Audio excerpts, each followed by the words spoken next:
Hola amigos, hey friends, welcome to my channel.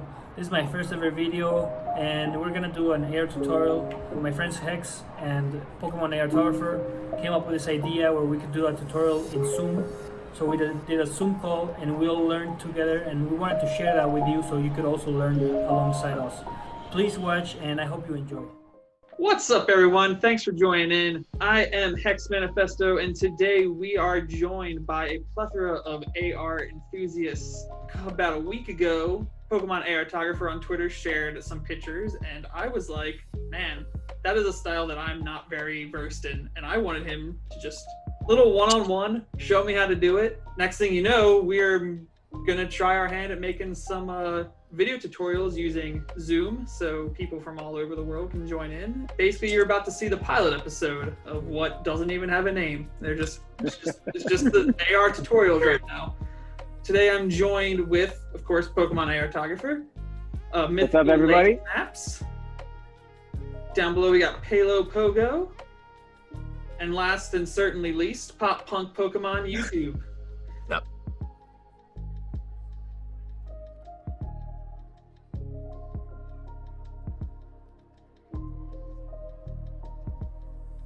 Some of us have been doing this for a really long time already. One of the cleanest, if not the cleanest, I will say, that I've seen is Pokemon ARtographer. As you can see from his background picture, he's got just an absolute beauty of a Duskull. And that wasn't done in app this week. That was done, what, almost a year ago? Maybe even longer? I think what did we say, last January? Hopefully, AR blending has brought in some new people to the AR community. This is going to be a little tutorial on how you can make your AR blending shots even more realistic. With that, Right, because as we've seen, the AR blending is not available for everybody, right? Nope. Samsung 10 and 20, guys. Well, Hex, I think it's time for you to finally undo the mistake you've done. What'd I do? Get the right phone, dude. Oh, no. I'm never going to Apple, I'm sorry. Yeah, see? Even Lee's in on it. All right. Well, take it away. Yeah, so as Ryan here was saying, we're basically going to do some quick, simple tutorials on blending Pokemon into the real world. As you pointed out, this Duskull photo here was done way before reality blending was a thing. And a lot of us have been doing stuff like this for a while, so we decided that, let's put something out there so that anybody else who's interested has this information at their fingertips. We're going to attempt to emulate a couple of photos that I've taken previously. The first photo we're going to try and recreate is this Eevee here. And obviously, Eevee has legs when you take a photo of it in the app. This is the original photo that we started editing from. And that's the one we're going to edit today in the tutorial. And then the second one we're going to do is this Growlithe photo here. The Eevee photo, all I had to do was just get down low, take a photo of the Eevee, and then take it into Photoshop Fix to blend it into the grass.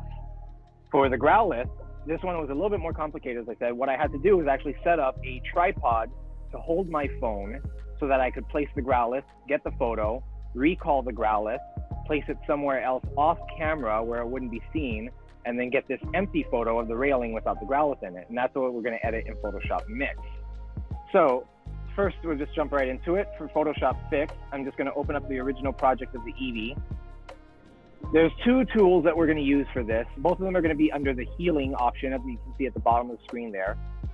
The first tool is the clone stamp tool. Now, the spot heal tool is very useful for certain things, but the problem with the spot heal tool is that the spot heal, it's going to work off of what it thinks you want and not necessarily what you really want. So if I were to just try and spot heal his feet into the grass right now, you're going to see we get this odd blending of like his mouth and just some like odd brown, it just doesn't work as cleanly. So what we want to do is we want to use the clone stamp tool. Now what the clone stamp tool is going to do, you're going to set a source. So wherever you tap on the screen, that's the source it's going to use to clone in over where you paint. So if I tap the tree, it paints in the tree. If I tap the grass in the background, it's going to paint in the grass in the background. It is literally copying and pasting wherever you're tapping over wherever you're painting. Now, obviously, what we want is a perspective that matches where the Eevee is. So we're going to use the grass that's closer up front. So we're going to tap on the grass. And this way, when we paint over the Eevee with our finger here, boom, it's just hidden like that. You want to base your painting of the clone stamp off of what you're trying to blend it into. So the grass, you know, it goes up to a certain height. Like, it's not going to cover its entire body up here. It's going to cover its feet, maybe some of its legs. Do it. And the other thing with the clone stamp tool is whenever you start painting, it's going to start painting in from the source that you set. And then if you go left, it'll go left of the source. If you go up, it'll go up of the source. If you go right, it'll go right of the source. Once you remove your finger from the screen, wherever you tap again, it's going to start it at the same spot. So if I tap here, you can see the circle where it's got that lighter piece of grass.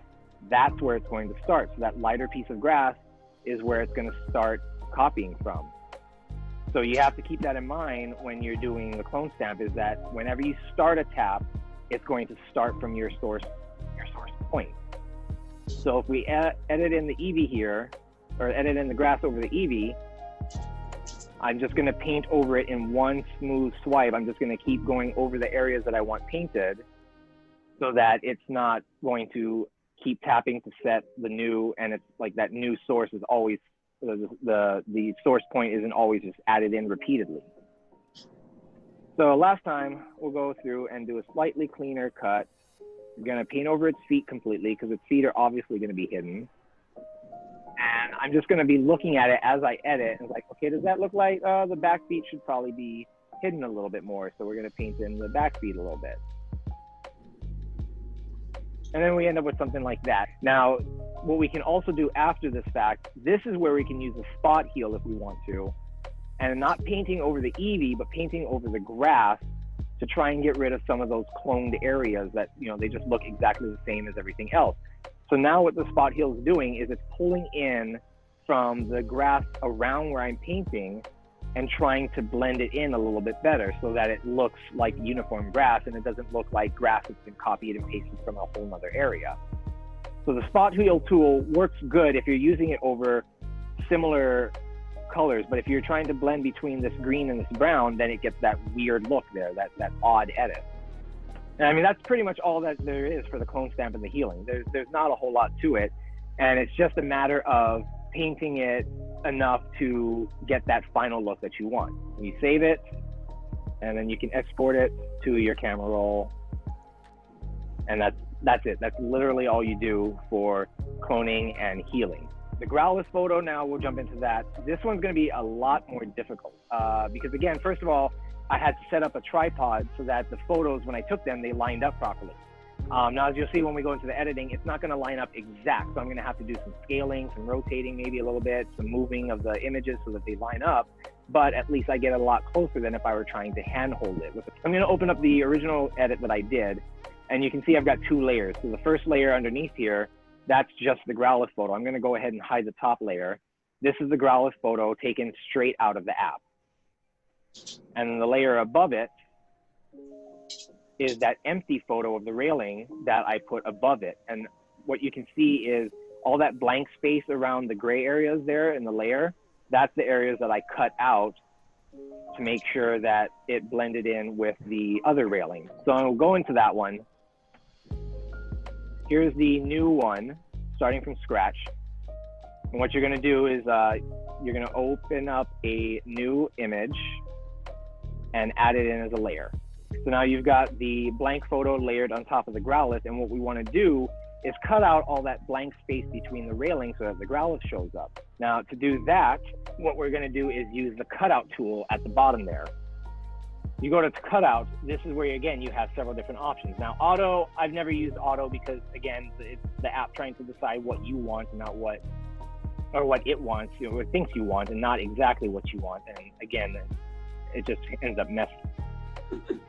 The smart tool is a lot better because with the smart tool, it's gonna, if you paint over an area, there's the railing. And again, like I said, it's not lined up properly because we have to rotate and size and everything like that because, again, the phone, even though it's using a tripod, it's still not going to line up exactly. I'm not going to be able to place it to the exact same spot in the tripod that I did when I first took the photo. But with the smart tool, it's just so much cleaner. It's a lot faster and it's a lot easier. The basic tool is literally a paintbrush that you use to cut out the areas that you want. So if you use the basic tool, you're going to paint in what you want. And you can even use the eraser tool to clean up what you don't. And that works the same even with the smart tool. When you tap on the one that you want to use, you'll either have brush or you'll have eraser. So you'll be able to bring up things like either if you're adding to the photo or you're taking away from the photo, you can set the size of the brush and you can set the hardness, whether it's a clean edge or whether it's going to have feathered edges. I believe ours says add or subtract Pelo on the Android.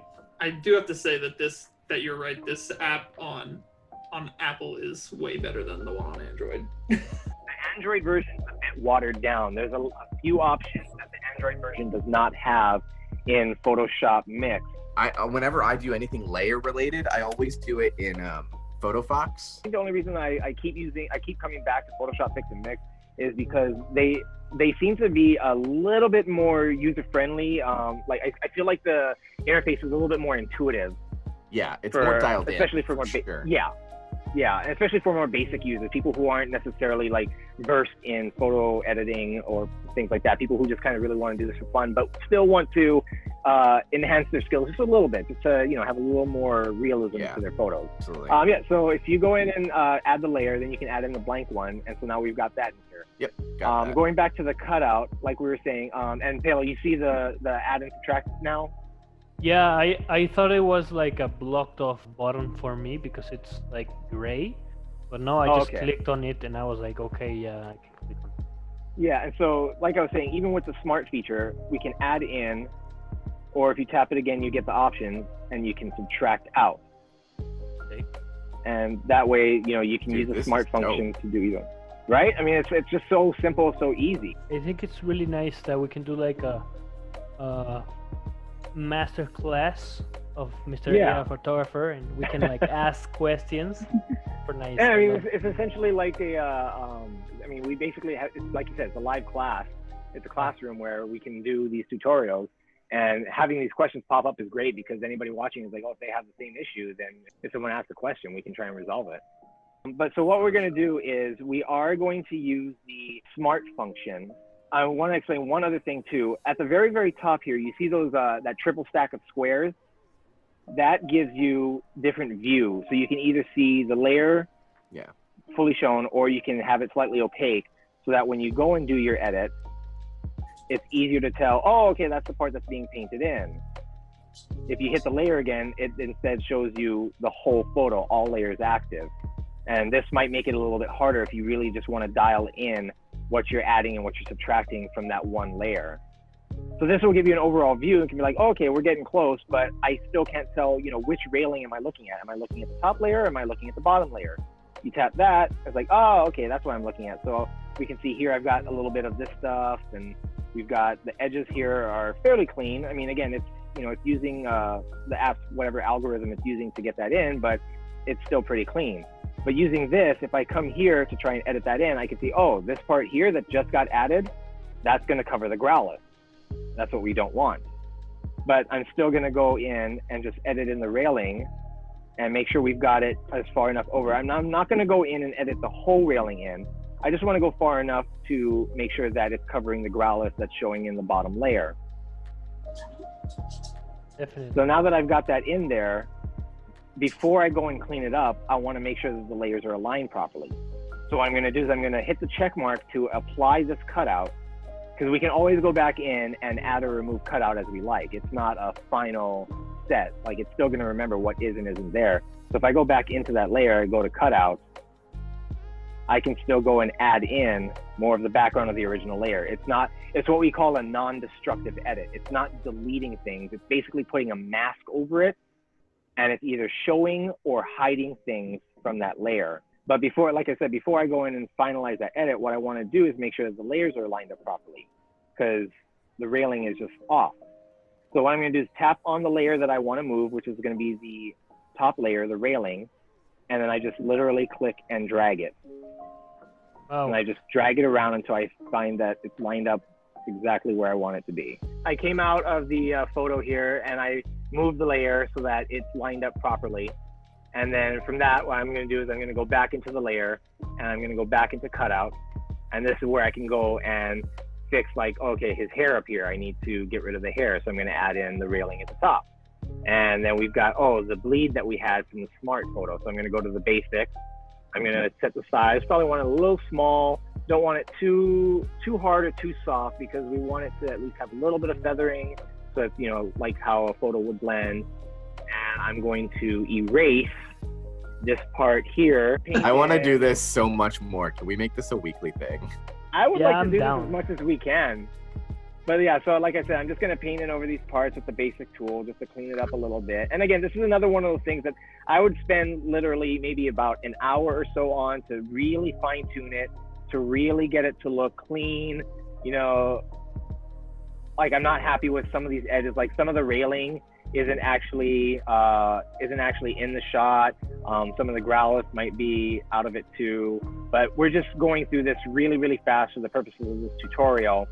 And that's essentially what we get. It's very much similar to the first photo that I showed you. This is our final look here, and it looks a lot better than just the Growlithe sitting in front of the railing, or probably better than what you can get out of AR blend, reality blending too. Definitely. You'd have huge gaps on the lens. Yeah, exactly. So I mean, that's really it. That's all that there is. Yeah, Hey, look at that. No, yeah, Hex here. Ryan had a photo that he took special for this that he was going to work on. So I want to see that. He had a really, really nice photo. This is mine. Oh yeah. That's sick. So I don't have a fancy tripod, so I have to take my pictures really fast. I have to take a picture in the app, and then I have to close the app really fast, bring up my regular camera. This is why I shoot my photos in Pokemon Go. This is why I'll place the Pokemon in front of the, in the photo, then I'll take the photo, I'll recall the Pokemon, put it behind me, put the phone back on the tripod, and then take the photo, because the camera quality in Pokemon Go is so much less than the camera quality that you get in your phone's built-in camera app. You can see the grain on the sign on your camera photo, whereas if you move that layer like you just did a second ago, you'll see that it's so much more blurry in Pokemon Go. And so that's a big difference of the color too, is that's just a lot more detailed picture, because it's actually and I mean, and you can even, if you wanted to, you could fix that in post. You could still go in and you can like add a slight blur to it and try and blend it a little bit better. It's just or I can replace the whole sign. Yeah, that too. Instead of just the corners. And then Ryan, even with the color differential, you can use Snapseed, the brush tool, and just mess around with exposure, and you can definitely get that color. There we go. So that's what I did. That was my practice. So who's next? I can share. Sure. Yeah, let's do it. But yeah, like I had a lot of fun. I didn't know how to use Photoshop Mix. I did have it downloaded because JC recommended it to me. Wow, look Yeah, at I used it a handful of times, but now I'm going to use it a lot more because I didn't know about the layering thing. I think I used it for something else. I think I used it purposely for the clone tool. I really like this. It's so easy to work with, and the way you explained it was really simple for me. So I'm glad it came really across that way. helped a lot. And I'll show you the next one too. This is what I came up with. Oh, I like that. Yeah, it's a little. It looks like she's like nuzzling, like sitting. Looks better from afar, of course. If you go in, you can see the. Yeah, you'll see the edit. And that's what I'm talking about right there. You could use the healing tool to try and like. Spot heal. If you tap that brush icon on the left of your screen there, same thing again. You can control the size and hardness of the brush. Oh yeah, true. So if you have the size too small or the hardness too light, then it's going to create a lot of that blur. You guys are gonna make me buy an iPhone, aren't you? Oh. Yes, we are. Yes. All right, JC, let's see what you got, man. Okay, so this is the original I did with the Growlithe.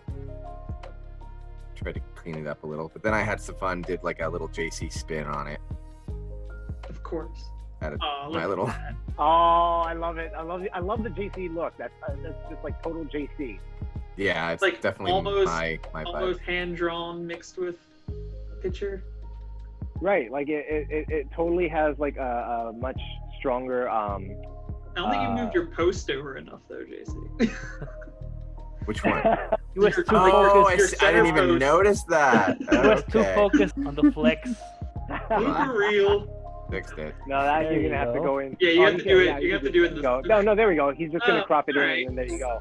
Little, There you go. Perfect. Little fix. Pro gamer Except, move. oh, except you can see at the bottom of the leg there. Ah, damn it. There's You're two right. I fences. didn't move it. Two fences. There's clearly two fences. It's fine. All right, and then this is what I did with the Eevee. There it is. Little grass toes. Yeah, see, and this is like I said, this is why I like doing this group thing, because we can see everybody's different take and perspective on how it would look. That was I liked the Eevee one. The clone stamp is fun. Like when I'm doing like regular photoshopping, just like for client work on my computer, the clone stamp is something I use a lot. And then the other one I use a lot is the patch tool, just because that's what I use to fix skin. ARtographer brought up last time we spoke, but not this time, that you don't have to use the clone or the clone stamp to cover up Pokemon. You can remove whole other objects. Oh yeah, that's what's so great about it. If like a big rock or something ugly is chilling in the middle of your pristine grass field, you can just. Oh, I use it to like delete people all the time. Yeah, if like someone's in my shot, it's like boom, go away. That's what you did to get your photo of the Trico, right? Yeah, well, I can show my photo. Yeah, let's do that real quick too. Let's do that Trico. Pelo was before we did this one. Pelo was showing us the Trico photo that he posted. What was it, last year, right? Yes, last year in March. He used these same techniques to get rid of a person in the background of the photo, so it was a little bit more clean. There it is. Yeah, so there's that edited photo. So let JC guess. JC, guess where the lady was. There's a lady he edited out. Can you tell? Honestly, hold on. We're gonna blow your mind. No, I honestly can't tell. Let's see the original, Pelo. Yeah, it's a good edit, Pelo. I can't tell at all. Was she maybe sitting in the chair behind? Yep. Ah, there it is. Okay. Yeah, it's something very simple, but like that's enough to like ruin a photo, you know? Right, because it's very distracting. Because she's in the eye line of Letty there, whereas the person who's behind her not as distracting. Yeah, it's very distracting. It takes away from the composition. But yeah, great job, Pelo. That's a great edit. Something so simple and so clean, and it just completely changed the dynamic of the photo. And this is what Ryan was saying, is that using the clone stamp tool, the heal tool, you can use it to remove other things, use it to do other things like remove other objects from your photos.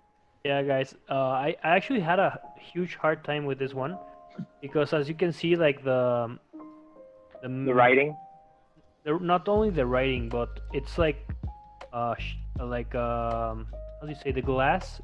Mm-hmm. Oh, the gradient. Transparent in one part, and then it's not transparent in some.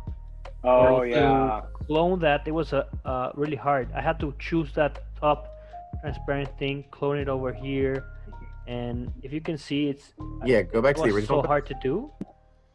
Yeah, I mean now that I've seen it, I can tell. But yeah, it still looks good. Yeah, I like that you erased like the whole word, and then when you Yeah. zoom out, like it doesn't even matter. Like you can't read it anyways. Of course, yeah. There's also a Because you're not focused on that. You're focused on the Trico and the pretty girl. Exactly. It didn't take away from the, all the. You also Great. had the dark hair over the light window and the light face over the dark. Yeah. Like, It was yeah, hard. the everything's composition working is against you good. on that. All right. We also had Mythical Lae Snaps here, but she didn't edit a picture. I don't think, so she can't share. No, I've been dealing with a sick dog this whole time. Oh, Give him all the pets for me. I will.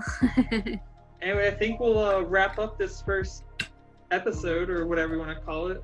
If you've made it this far, watching or listening, let us know in whatever comment you see this on, because we don't even know where we're going to post it 100% yet, but we'll all get copies and we're all going to post it to at least Twitter and Instagram, I'm sure.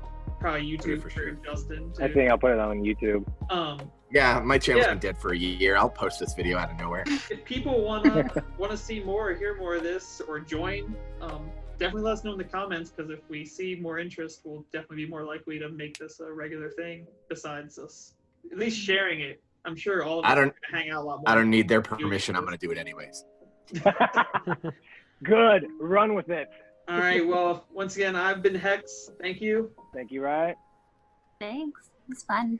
Yeah, thank you a lot, Pokemon ARtographer. I think I learned something new, and that's just really made it worth my time. And of course, hanging out with you guys was so fun. Oh, So It was time. That was close. I hope we do it again. Me too. Definitely. All right, guys. Always a blast. Thank you. Signing off. Hey everyone, thanks for watching. I hope you really enjoyed it. First of all, please follow my friends.